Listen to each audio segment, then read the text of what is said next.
Hi, I am Jason McCampbell. I am the Chief Architect at Wallaroo, and I start my morning with a cup of coffee every day, a little bit of cream or a little bit of maybe coconut milk, almond milk in it.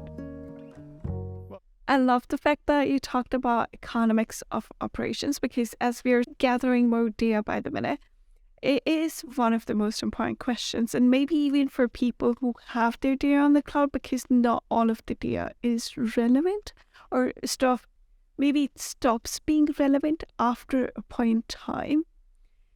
How do you lower the cost of deploying these models?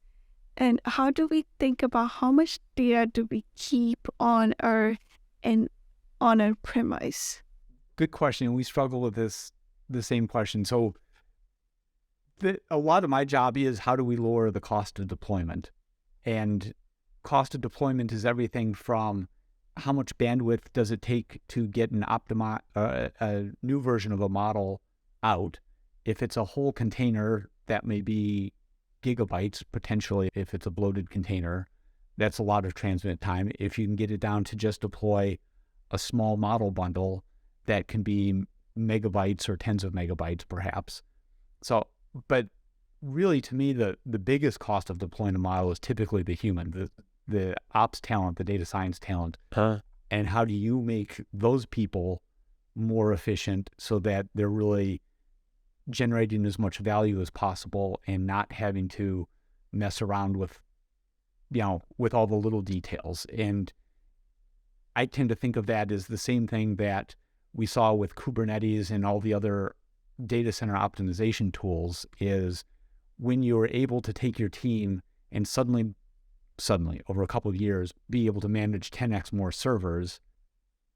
People didn't say, well, great, I'm going to slash my ops staff. They said, give me 10x more servers. Or really what they said was, wow, now suddenly a bunch of my applications are cost effective when I go from $20 an hour to $2 an hour to 20 cents an hour.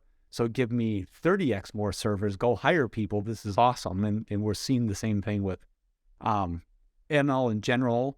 And I think we'll see it with Edge, where you started off with huge industries like high frequency trading on Wall Street and online advertising, where they could hire PhDs by the busload and do everything full custom.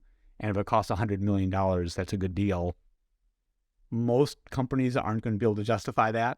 So if you can get it down to $1 million to deploy a model, you open up more applications. If you get it down to $10,000 a model to be able to, for a year, to be able to deploy it, run it, optimize it, grow and nurture this model in your farm of models, now this team is increasing their abilities. They're generating more value for the organization. And, now you have even more models that people are going to want to deploy. Oh, I love that. That is so true, with the idea of getting the ops cost down, and then you're not all of a sudden saying, okay, great, now we don't need our ops team because our costs are so low. We can subsidize it some other way. It's like, no, now we want more of this because we are seeing that ROI and we are seeing the potential. And I think that's crucial, like being able to tie the machine learning projects that you have and the products that come out of your team that deal with machine learning, tying that back to revenue is something that we hear time and time again when it comes to this podcast. Like, so many people have said it. And actually, funny enough, somebody wrote a paper on it about how many times we rant and rave about it in this podcast specifically, because it is so important. It is like one of those, it's paramount. And a lot of times we can get a little bit distracted and sidetracked with the shiny new toys. But if you're not driving revenue at the end of the day, you're just playing around. It's like, it's not actually a useful toy. Absolutely. At the end of the day, you have to pay the salary somehow. There has to be a reason to keep you around it. It can be fun if you're not doing it, but then you get to the point you're like, wait a minute, this isn't going to last forever, is it? Yeah, it turns into like, how much of a cost center are these 70 data scientists that are on payroll?